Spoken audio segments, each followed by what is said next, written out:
Hello friends, welcome back to my YouTube channel neo homeopathy. आज की जो video है उसमें हम पढ़ेंगे फंडामेंटल प्रिंसिपल्स ऑफ होम्योपैथी, या हम उन्हें बोल सकते हैं कार्डिनल प्रिंसिपल ऑफ होम्योपैथी। ठीक है, दोनों क्वेश्चंस इंटरचेंज होके आ सकते हैं। इसमें हम पढ़ेंगे 6 लॉ के बारे में। ठीक है, और हर एक लॉ अपने आप में एक 5 नंबर का क्वेश्चन भी होता है। ठीक है, एग्जाम में ऐसा ज़रूरी नहीं कि जैसे एक 10 नंबर का आना है और एक 5 नंबर का आना है। ठीक है, तो 5 नंबर में जो है एक लॉ भी उठा के दे सकते हैं। जैसे इसके अंदर 6 लॉ आते हैं, कौन कौन से? Law of similia, law of simplex, law of minimum, doctrine of drug proving, theory of chronic disease, theory of vital force, doctrine of drug dynamization. ठीक है, तो अब ऐसा ज़रूरी नहीं है कि ये 6 लॉ एक साथ ही पूछे कि क्वेश्चन करके आए defined the cardinal principle of homeopathy. ठीक है, ऐसा भी पूछ सकते हैं कि डिफाइंड लॉ ऑफ सिमिलिया, और ये दे देंगे 5 नंबर में। ठीक है, या तो फिर डॉक्ट्राइन ऑफ ड्रग प्रूविंग, ये दे देंगे अपने को 5 नंबर में। तो अपने को हर एक लॉ ऐसे करना है कि 5 नंबर का भी लिखा जाए, 10 नंबर का भी लिखा जाए। तो मैं आपको डिटेल में समझाऊंगा। ठीक है, अब उसको आपको एग्जाम में कैसे लिखना है ये आप देखना कि 5 नंबर के हिसाब से आ रहा है तो 5 नंबर के हिसाब से, 10 नंबर के हिसाब से आ रहा है तो 10 नंबर के हिसाब से। आगे बढ़ते हुए देखते हैं फंडामेंटल प्रिंसिपल ऑफ होम्योपैथी। अब ये होता क्या है भैया? तो होम्योपैथी जो है वो बेस्ड है, कहाँ पे बेस्ड है? सर्टेन प्रिंसिपल्स पे। ठीक है, होम्योपैथी के कुछ अपने नियम है, उन नियम को हमने क्या नाम दे दिया? Fundamental principles. ठीक है, ये जो है ये डिफरेंट है from those of other schools of medicine. ठीक है, जाहिर सी बात है भैया, होम्योपैथी अलग है तो इसके नियम भी अलग होंगे। These fundamental principles were discussed by Hahnemann in different section of organon of medicine and philosophy. They are as follow. ठीक है, तो ये जो फंडामेंटल प्रिंसिपल्स है या कार्डिनल प्रिंसिपल है ये हैनेमन सर ने बताया। हैनेमन सर ने कहाँ में बताया? हैनेमन सर ने बुक लिखी थी ऑर्गेनन ऑफ मेडिसिन। ठीक है, उसके अंदर डिफरेंट सेक्शंस हैं। ठीक है, जैसे हिंदी में अपन बोलते हैं श्लोक। ठीक है, तो ये जो बुक है ये श्लोक के पैराग्राफ के फॉर्म में लिखी हुई है और अलग अलग पैराग्राफ में अलग अलग चीज़ों के बारे में बताया हुआ है। तो हैनेमन में ऐसे ही कुछ पैराग्राफ में इन 6 लोगों के बारे में बताया है, 7 लोग के बारे में बताया है। ठीक है, तो ये 7 लोग हमारे पास कौन कौन से होते हैं? Law of similia, law of simplex, law of minimum. ठीक है, 3 लॉ हो गए। 2 थियरी है, theory of chronic disease, theory of vital force. ठीक है, 2 डॉक्ट्राइन हो, doctrine of drug proving, doctrine of drug dynamization. Theory मतलब कि ये लिखित में है। ठीक है, इनका कोई वो नहीं है। लॉ नियम है। ठीक है, ये नेचर्स लॉ है। इसके बाद फिर जो है थियरी, थियरी बस लिखी हुई है, जैसे theory of vital force. Theory of vital force जो है वो एक तरीके से मैं आपको बोल सकता हूँ कि हैनेमन ने आत्मा के बारे में लिखा हुआ है कि ठीक है, कि आत्मा जो होती है वो हमारे हमें कंट्रोल करती है और उसी का जो रीअरेंजमेंट होता है उससे डिसीजेस होती हैं। तो अपन अब एक एक करके देखेंगे कि होता क्या है। Law of similia. ठीक है, लॉ ऑफ सिमिलिया क्या है? Homeopathy is a medical system based on rules. ठीक है, similia similibus curentur which means like cure like. ठीक है, लॉ ऑफ सिमिलिया क्या है? लॉ ऑफ सिमिलिया कुछ नहीं है। ठीक है, सिमिलिया सिमिलिबस क्यूरेंटर नाम का एक लॉ है, उसी को हैनेमन सर ने लिखा है और उसी के ऊपर जो है हैनेमन होम्योपैथी जो है पूरी की पूरी बेस्ड है। सिमिलिया सिमिलिबस क्यूरेंटर क्या होता है? Likes cure likes. ठीक है, जिसके बेसिस पे हम मेडिसिन प्रिस्क्राइब करते हैं। The word homeopathy comes from Greek word. ठीक है, होम्योपैथी कहाँ से आया? ग्रीक वर्ड से आया। होम्योस मतलब क्या होता है? सिमिलर। पैथोस मतलब क्या होता है? सफरिंग। ठीक है, so homeopathy can be describe as a method of treatment. ठीक है, होम्योपैथी क्या है? एक मेथड है ट्रीटमेंट की, वेयर मेडिसिन आर चूजन, जहाँ पे मेडिसिन कैसे चूज की जाती है? Because their effect are similar to the symptoms of the patient. ठीक है, because their effects are similar, similar effect produce करती है सिम्टम्स टू द पेशेंट। जैसे अपने पास कोई पेशेंट आया, ठीक है, उसको हो रहा है कोराइजा। कोराइजा हो रहा है, कोराइजा मतलब कि नाक से नाक बहना। ठीक है, नाक बहना और आंखों से भी पानी आ रहा है, तो उसके लिए 2 मेडिसिन है। ठीक है, एलियम सिपा, यूफ्रेशिया। अगर बर्निंग लेक्राइमेशन है, ठीक है, मतलब कि जो आंखों से पानी जो निकल रहा है वो बर्निंग है और नाक से जो निकल रहा है वो ब्लेड है, तो उसके लिए यूफ्रेशिया है। ठीक है, ऐसे ही सिम्टम्स उल्टे करके देखते हैं तो कि अगर आँख से जो पानी निकल रहा है वो नॉर्मल है और नाक जो है वो कोरोट कर रही है, वो जला रही है, तो उसके लिए अपने पास एलियम सिपा है। ठीक है, इस टाइप से कुछ मेडिसिन होती है। जैसे कि एब्रोटिनम, एब्रोटिनम हम ऐसे बच्चों को देते हैं जो मेरास्मस में हो, ठीक है, जिनकी गर्दन ना उठी हुई हो। तो जैसा पेशेंट आएगा वैसे हम उन्हें मेडिसिन देंगे। और मेडिसिन ये सब प्रूव जब प्रूविंग हुई थी, ड्रग प्रूविंग हुई थी, हमने पहले भी पढ़ा है ड्रग प्रूविंग क्या होती है, वो वीडियो मैंने अपलोड कर रखी है, आप जाके देख सकते हैं। ड्रग प्रूविंग क्या होती है? हेल्थी ह्यूमन बीइंग के ऊपर हम ड्रग के डोसेज दे के देखते हैं।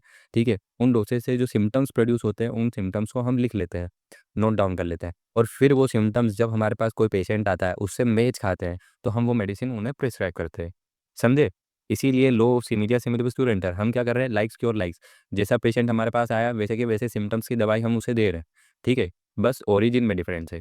ठीक है, आइसोपैथी और होम्योपैथी में यही डिफरेंस होता है कि आइसोपैथी में जो है, जो चीज़ यूज़ की जा रही है वो भी सेम ही रहेगी, ठीक है, लेकिन हम क्या होते हैं, डिफरेंट इन ओरिजिन, जैसे कि जो डिसीज़ है वो डिफरेंट है ओरिजिन में, और जो हम मेडिसिन जो दे रहे हैं वो भी डिफरेंट है ओरिजिन में। इसका एक्सप्लेनेशन हम देखते हैं तो, a medicine that produce symptoms in A healthy person, ठीक है, जो मैंने अभी समझाया आपको कि वो मेडिसिन जो हेल्थी ह्यूमन बीइंग के अंदर सिम्टम्स प्रोड्यूस करती है, क्योर सिमिलर सिम्टम्स, वही सिमिलर सिम्टम्स वो क्योर कर सकती है किसमें, सिक पर्सन में। एग्जाम्पल देखिए, देखा है सिंकोना बार्क का। सिंकोना बार्क काय के लिए यूज़ करते हैं, सिंकोना बार्क फीवर प्रोड्यूस करती है, ठीक है, फीवर लाइक सिम्टम्स प्रोड्यूस करती है, तो हम क्या करते हैं, सिंकोना बार्क को फीवर के लिए ही देते हैं, ठीक है। Cinchona bark causes fever like symptoms in healthy human being, cure intermittent fever in patient, ठीक है, जिन पेशेंट में इंटरमिटेंट फीवर हमें देखने को मिलेगा उन पेशेंट में अगर हम सिंकोना बार्क देंगे तो वो क्योर करेगी। हमारे पास दूसरा लो है, लो ऑफ सिमिलिया, ठीक है, लो ऑफ सिमिलिया को क्या बोलते हैं, the only one single simple remedy at a time, ठीक है, मतलब कि एक समय पे हमें एक ही मेडिसिन देना है, ठीक है। अब ऐसा क्यों भैया, another important part of Hahnemann treatment method was his rule to give only one remedy at a time, ठीक है। हैनेमन सर क्या करते थे उनकी प्रैक्टिस में, कि वो एक ही मेडिसिन देते थे एट ए टाइम, ठीक है, सिंगल टाइम पे। In organon of medicine aphorism 273 he explain the reasons for this rule, ठीक है। ऑर्गेनन ऑफ मेडिसिन जो बुक है उसमें अलग अलग एफोरिज्म लिखे हुए हैं, उस एफोरिज्म नंबर 273 में हैनमन सर ने बताया है कि ऐसा क्यों है, ठीक है, कि हम सिंगल सिंपल रेमेडी देंगे एट ए टाइम। तो इसके कारण है, क्या कारण है, सबसे पहले प्रूव्ड सिंगली, मेडिसिन जो है वो सिंगली प्रूव की गई है। Homeopathy medicine were proved one by one, ठीक है, होम्योपैथी जो मेडिसिन जो है वो एक समय पर एक ही प्रूव की गई है और एक इंसान पे एक ही मेडिसिन प्रूव की गई है, ठीक है। And the materia medica was built from the effect of single remedy, either from plain proving और accidental proving। या तो हमने किसी को प्लेन करके प्रूव किया हो, ठीक है, कि नहीं यार इसको आज एलियम सिपा मेडिसिन देना है, और हमने केवल एलियम सिपा ही दी है, उसके साथ दूसरी मेडिसिन नहीं दी है, तो हमें कैसे पता लगेगा कि हम जो मिक्सअप जो दो मेडिसिन दे रहे हैं उनका क्योर होगा, ठीक है। तो होम्योपैथिक मेडिसिन सिंगली प्रूव की गई है, इसलिए हम single simple remedy at a time देते हैं, चाहे वो हमने प्लेन प्रूविंग की हो या एक्सीडेंट से प्रूव की हो। एक्सीडेंट एट द सेंस कि कोई पॉइजन भी खाता है, कोई जहर भी खा रहा है, तो वो एट ए टाइम एक सिंगल जहर खाएगा, ठीक है, तो उससे जो प्रूविंग हुई है, उससे जो हमने सिम्टम्स देखे हैं वो भी तो सिंगल ही आए, इसलिए। तो इसमें क्या पड़ा, homeopathic medicine were proved one by one and materia Medica was build from the effect of single remedies, ठीक है। मटेरिया मेडिका कैसे बनी है, सिंगल रेमेडी के इफेक्ट से बनी है, आइदर फ्रॉम प्लेन्ड और एक्सीडेंटल ऑब्जर्वेशन। सेकंड क्या है, अवॉइड अनप्रिडिक्टेबल इफेक्ट। अब ये क्या चीज़ है, अनप्रिडिक्टेबल इफेक्ट, अनप्रिडिक्टेबल मतलब कि ऐसे इफेक्ट जो हमें पहले से पता ना हो, ठीक है, अप्रत्याशित इफेक्ट, जैसे कि हमने दो मेडिसिन एक साथ दी, ठीक है, लेकिन दोनों मेडिसिन एक साथ अभी तक प्रूव नहीं की गई है। जैसे मान लो हमने नेट्रम्ब्योर दी और एलियम सिपा दी, दोनों को मिक्स करके हमने पेशेंट को खिला दिया, लेकिन दोनों एक साथ अभी तक प्रूव नहीं की गई है, तो हमें क्या पता कि पेशेंट के ऊपर उसका क्या इफेक्ट आएगा, ठीक है। To avoid unpredictable effect, if more than one single drug is given together their combination it can not be predicted, ठीक है, हम उनका अनुमान नहीं लगा सकते कि जो उनका इफेक्ट आएगा वो कैसा आएगा। इसके बाद क्या है, mixture become a new remedy, जो मिक्सचर है वो खुद में एक नई रेमेडी बन गई है, हमें पता नहीं है ना उनका इफेक्ट क्या है। A mixture of remedy is essentially a new medicine which would need it's on proving, पहले तो उसे प्रूव करना पड़ेगा, ठीक है, हमें तो पता ही नहीं है कि उसके इफेक्ट क्या है, इल इफेक्ट क्या है, ठीक है, उसके सिम्टम्स क्या आएंगे, तो हमें पता नहीं है, तो हम कैसे उस मेडिसिन को दे सकते हैं, इसलिए हमें single simple remedy at a time देना है, ठीक है। Only most similar remedy exist, ठीक है, एक समय पे केवल एक ही मोस्ट सिमिलर रेमेडी एग्जिस्ट करती है।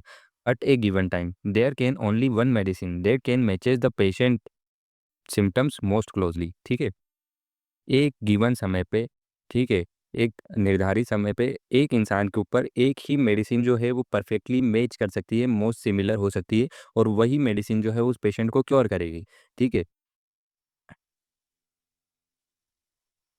क्लियरिटी इन ट्रीटमेंट रिजल्ट, अब clarity in treatment result, if more than one medicine is given the doctor can not know which one actually cure the patient, losing valuable future guidance. अब मान लो कि हमने दो medicine दिए, ठीक है, arsenicum album, चलो वही एग्जांपल देते हैं, नेट्रम्ब्यूर और एलियम सिपा, ये दो मेडिसिन हमने दे दी, पेशेंट जो था वो क्योर भी हो गया, खुश हो गया कि हाँ सर मैं तो सही हो गया एकदम झकास, लेकिन अब अगली बार अगर हमारे पास सेम पेशेंट आता है तो हमें क्या पता कि कौन सी हमने सिंगल रेमेडी दी थी, एलियम सिपा से क्योर हुआ था या नेटम रेटिकम से क्योर हुआ था। ठीक है, तो ये हमें फ्यूचर गाइडेंस के लिए, डॉक्टर के लिए जो है ये क्लियरिफाई नहीं कर पाता, इसलिए हमें सिंगल सिंपल रेमेडी देना है। Vital force is one. देखो वाइटल फोर्स क्या है, वाइटल फोर्स एक ऐसी थिंग है जो एनिमेट करती है मटेरियल बॉडी को। ठीक है, रूल विथ अनबाउंडेड से इसी के कारण जो है इंसान सेंसेशन के लिए रिस्पॉन्सिबल होता है। वाइटल फोर्स जो है हम आगे पढ़ेंगे, एफोरिज्म जब हम पढ़ेंगे उस टाइम पे मैं आपको समझाऊंगा। अब वाइटल फोर्स आप ये मान के चलो आत्मा। ठीक है, एक इंसान के अंदर एक ही आत्मा होती है। ठीक है, the vital force the singly life principal controlling the human body, ठीक है, जो ह्यूमन बॉडी को कंट्रोल कर रहा है, should be treated with single medicine to restore the imbalance and harmony. जो वाइटल फोर्स है वो सिंगल है, इसलिए हमें सिंगल मेडिसिन देना है। ठीक है, और सिंगल मेडिसिन देंगे तभी क्योर पॉसिबल हो सकता है। तो अभी तक हमने क्या देखा, अभी तक हमने देखा law of simplex. Law of simplex क्या होता है, लॉ ऑफ सिंप्लेक्स कुछ नहीं है, single simple remedy at a time देना है। सिंगल सिंपल रेमेडी देने का कारण क्या क्या है कि मेडिसिन जो है वो सिंगली प्रूव की गई है, एक इंसान के ऊपर एक टाइम पे एक ही मेडिसिन प्रूव की गई है, इसलिए हमें सिंगल मेडिसिन देना है। ठीक है, अवॉइड अनप्रेडिक्टेबल इफेक्ट, अगर हमने दो मेडिसिन दी तो उनका क्या इफेक्ट आने वाला है वो हमें पता नहीं है। ठीक है, अगर हमने दो या दो से आधा भी दे दी तो हमें पता नहीं है कि उनका इफेक्ट क्या आएगा, क्योंकि वो प्रूव नहीं की गई है अभी तक। तो इसलिए भी हमें दो मेडिसिन नहीं देना है। Mixture can be a new remedy, जो मिक्सचर है वो खुद में एक नई मेडिसिन बन गया है। ठीक है, तो पहले उसको प्रूव करने की जरूरत है, उसके बाद हम किसी को दे सकते हैं। फोर्थ पॉइंट क्या था, only one more similar remedy exist. एक टाइम पे, जिस टाइम पे हम पेशेंट को देख रहे हैं उस टाइम पे एक ही मेडिसिन जो है वो पेशेंट के सारे सिम्टम्स को मैच करेगी। ठीक है, क्लैरिटी इन ट्रीटमेंट, अगर हमने दो मेडिसिन दी तो हमें ये पता नहीं लग पाएगा कि कौन सी मेडिसिन ने क्योर किया है, और हम आगे फ्यूचर में उस मेडिसिन का यूज़ नहीं कर पाएंगे। वाइटल फोर्स इज़ वन, जो वाइटल फोर्स है वो वन है। ठीक है, एक है, एक ही ऐसी चीज़ है जो पूरे बॉडी को एनिमेट कर रही है, रूल कर रही है, तो एक ही मेडिसिन ऐसी होगी जो उसे क्योर करेगी। लॉ ऑफ मिनिमम क्या है, law of minimum is nothing. ठीक है, कुछ नहीं है। लॉ ऑफ मिनिमम ये है कि हमें कम से कम डोज देना है। अब ये कम से कम डोज देना है ये तो किसी को समझ में नहीं आएगा। ठीक है, तो अब अपन समझते हैं डेफिनेशन के तौर पे। लॉ ऑफ मिनिमम क्या है, a medicine should be given in the simplest quantity that can produce the desirable curative effect without causing unnecessary disturbance to vital force. ठीक है, अब मान लो कि हमने बहुत ज़्यादा डोसेज दे दिए मेडिसिन के, तो उससे क्या होगा, उससे हमें साइड इफेक्ट देखने को मिलेंगे, अनप्रेडिक्टेबल इफेक्ट देखने को मिलेंगे। हमें पता नहीं है कि हमने ज़्यादा डोज दे दिया तो उसके वाइटल फोर्स पे क्या इफेक्ट हो। पता चले हम क्योर करने जा रहे थे लेकिन वो तो डिसीज़ भी प्रोड्यूस कर सकता है। ठीक है, जैसे हेल्थी ह्यूमन बींग के अंदर जो सिम्टम्स आए थे वो डिसीज़ के ही तो आए थे। इस हिसाब से अगर हमने डिसीज़ पर्सन में भी ज़्यादा डोसेज में उसे दे दिया तो पता चले क्योर होने की जगह और उल्टा उसमें एग्रावेशन हो रहा है, पेशेंट जो है वो और ज़्यादा सफ़र कर रहा है। इसलिए हमें मिनिमम क्वांटिटी देना है। ठीक है, एक बार और पढ़ते हैं। The medicine should be given in simplest quantity, ठीक है, कम से कम क्वांटिटी में देना है। That can produce desirable curative effect, जो क्यूरेटिव इफेक्ट प्रोड्यूस कर सके, डिजायरेबल क्यूरेटिव इफेक्ट प्रोड्यूस कर सके without causing unnecessary disturbance to the vital force. ठीक है, बिना कोई छेड़छाड़ किए वाइटल फोर्स को, अननेसेसरी इफेक्ट को। ऑर्गेनन के 272 और 248 ये दो एफोरिज्म जो है इनमें हैनेमन सर ने बताया है लॉ ऑफ मिनिमम के बारे में। मीनिंग ऑफ मिनिमम डोज, चलो हमने मान लिया मिनिमम डोज, कम से कम डोज, लेकिन कम से कम डोज कितना। ठीक है, कितना कम से कम डोज, हमें कैसे पता लगेगा कम से कम डोज कितना होता है। ठीक है, जीरो पोटेंसी तो नहीं दे सकते ना, तो क्या होता है कम से कम dose, the simplest amount that excites the vital force just enough to bring out cure without causing harm.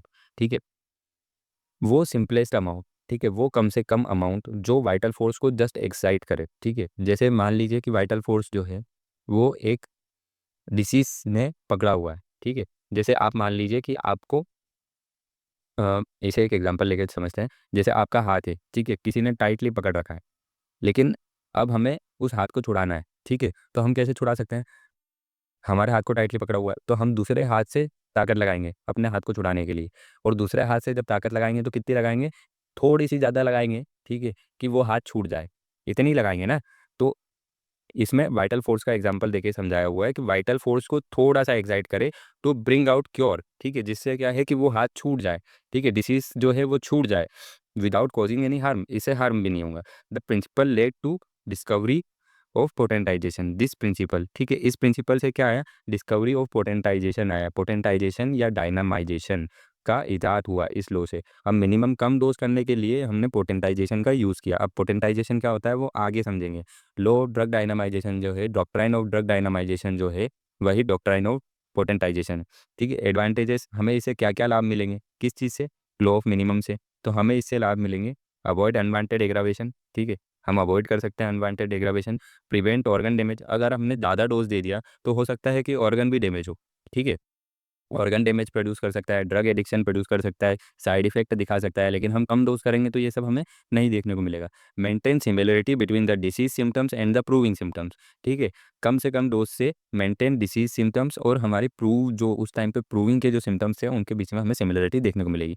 ठीक है, ये वीडियो ज़्यादा लंबी हो जाएगी तो हमने इसमें 3 लॉ समझे हैं। ठीक है, 3 लॉ हमने क्या क्या समझे हैं, law of simplex, law of similia, law of minimum. ठीक है, लॉ ऑफ सिमिलिया क्या होता है, law of similia is nothing, जिस पर होम्योपैथिक मेडिसिन हम प्रिस्क्राइब करते हैं उसी को लॉ ऑफ सिमिलिया कहते हैं। लॉ ऑफ सिमिलिया पे हम किस तरीके से मेडिसिन प्रिस्क्राइब करते हैं, सिमिलिया सिमिलिबस क्यूरेंटर पे। सिमिलिया सिमिलिबस क्यूरेंटर क्या होता है, likes cure likes, likes cure likes क्यों, होम्योपैथी जो है वो 2 वर्ड से बना हुआ है। होम्योस मतलब सिमिलर, पैथोस मीन्स सफरिंग।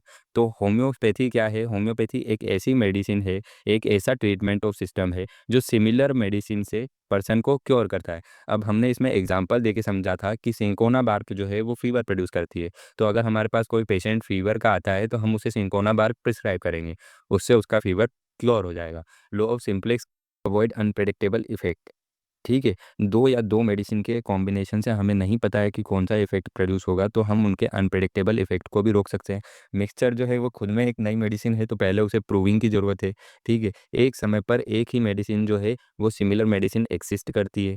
हमें आगे के लिए अगर हमने 2 मेडिसिन दी तो हमें फ्यूचर में पता नहीं है कि कौन सी मेडिसिन ने क्योर किया, तो हम मेडिसिन का यूज़ नहीं कर पाएंगे।